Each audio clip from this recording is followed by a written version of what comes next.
ડભોઈથી વાઘોડિયા જવાના ગોજાલી ગામના પાટિયા પાસે કેટલાક સમયથી બ્રિજની કામગીરી ચાલુ છે. કોન્ટ્રાક્ટરની બેદરકારીને લઈને ડભોઈથી વાઘોડિયા જવા માટે ડાયવર્ઝન આપવામાં આવ્યું છે. વાહન ચાલકો અવરજવર કરતા પરેશાન થઈ ગયા છે. ડભોઈ તાલુકાના કરાલી, કરાલીપુરા, કાનિયાપુરા, પ્રયાગપુરા 4-5 ગામમાંથી પસાર થતો રસ્તો બિસ્માર હાલત થઈ ગયો છે. ચોમાસા બાદ મોટા મોટા ખાડાઓ કેટલીક જગ્યાએ છે. રોડ તૂટી ગયો છે, છતાં પણ તંત્રના અધિકારીઓ દ્વારા ખાડા પૂરવાની કામગીરી કે રિપેરિંગ કામગીરી કરવામાં આવતી નથી. તેને લઈને વાહન ચાલકો અને ગ્રામજનોમાં રોષ જોવા મળી રહ્યો છે. ડભોઈથી 4 થી 5 ગામોમાંથી પસાર થતો રોડ બિસ્માર હાલતના કારણે નોકરી ધંધે જતા લોકો, દવાખાને જતા લોકો અને વાહન ચાલકો પરેશાન થઈ ગયા છે. ડભોઈથી લઈને જતા પણ તકલીફ પડી રહી છે. કોન્ટ્રાક્ટરની બેદરકારીના કારણે તાલુકાના ગોજાલી પાટિયા પાસે બની રહેલા બ્રિજને કેટલો સમય થઈ છતાં કામગીરી લઈને સવાલ ઊભા થયા છે. જ્યારે કે અન્ય ગામ ફરીને જતા દરમિયાન રોડ ઉપર મોટા ખાડાના કારણે જેને લઈને તંત્ર વહેલી તકે 4 થી 5 ગામને જોડતો માર્ગ બિસ્માર હોય તેનું રિપેરિંગ કામ કરી વહેલી તકે થાય તો વાહન ચાલકો અને રાહદારીઓને મુશ્કેલીનો સામનો ના કરવો પડે. ડભોઈથી વસઈ ગોજાલી પાટિયા પાસે નવીન બની રહેલા નાળાના કારણે ડાયવર્ઝન આપવામાં આવ્યું હતું. ડાયવર્ઝનના કારણે તમામ વાહનો અહીંથી પસાર થાય છે. ભારદારી વાહનો પણ, જેના કારણે રોડ પર મોટા ખાડા, કદી રોડ તૂટી ગયો છે, જેના કારણે અકસ્માતો પણ થાય છે. રાત્રિ દરમિયાન ખાડા દેખાતા નથી, જેને લઈને અકસ્માતો પણ થઈ રહ્યા છે. તો વહેલી તકે તેનું નિકારણ લાવે, ખાડા પૂરે અથવા તો નવો રોડ બનાવે તેવી ગ્રામજનોની ઉગ્ર માંગ ઉઠવા પામી છે. રિપોર્ટર વિવેક જોશી, ડભોઈ.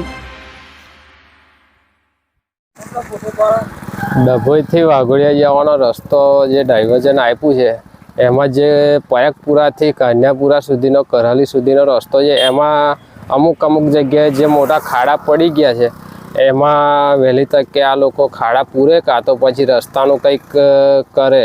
જે રાતે લોકો અટવાય છે અને ગબડે છે ખાડામાં અને લોકોને બહુ મુશ્કેલી પડે છે આવવા જવામાં. એ માટે અમે અપેક્ષા રાખીએ છીએ કે કંઈક રસ્તાની વ્યવસ્થા કરે. મોટા ખાડા પડ્યા છે. ખાડા તો તમે એક રાઉન્ડ મારો તો ખબર પડે કે ખાડા કેટલા છે. અહીંયા કોઈ જોવાય નહીં આવતું કે કંઈ ખબર નહીં કોઈને. કયા ગામથી પસાર થાય છે? પ્રયાગપુરા, કાન્યાપુરા, કરાલી. રસ્તો કઈ જાય છે? રસ્તો ડભોઈથી વાઘોડિયામાં જોડે છે. બ્રિજનું કામ ચાલુ છે. બ્રિજનું કામ બહુ સ્લો ચાલે છે. 2 વર્ષ નીકળી ગયા, બહુ લોકોને મુશ્કેલી પડે છે. અહીંથી લાખો ગાડીઓ જાય છે. ડભોઈ તાલુકાના પ્રયાગપુરાથી રસ્તો એટલો બધો ખરાબ છે કે અવાર જવાર વાહનોનો વ્યવહાર વધારે થઈ ગયો છે. કેમ કે નદીનો બ્રિજ, વસઈવાળા રોડ ઉપર બ્રિજ બને છે, એ બ્રિજ હજુ તૈયાર થયો નથી. અને વસઈપુરાથી માંડીને, પ્રયાગપુરાથી માંડીને કરારી સુધીનો ખાડા એટલા રોડના પડી ગયા છે કે એનો કોઈ નિવારણ જ નહીં અને અકસ્માત બહુ થાય છે.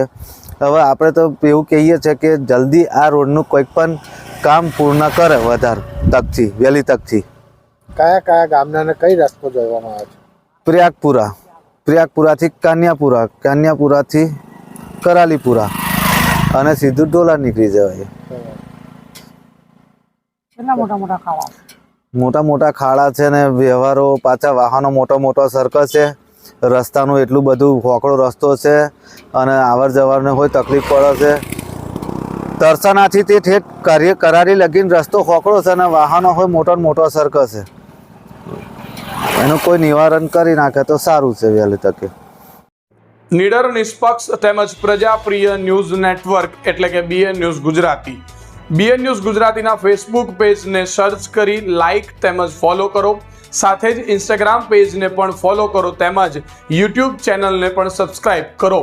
BN ન્યૂઝ ગુજરાતી સર્ચ કરતાની સાથે જ તમામ સોશિયલ મીડિયા પ્લેટફોર્મ ઉપર BN ન્યૂઝ ગુજરાતીના ઓફિશિયલ પેજ આપને મળી જશે. તેમજ સમગ્ર ગુજરાતના સમાચારો સાથે BN ન્યૂઝ ગુજરાતીની સાથે રહી અપડેટ રહો.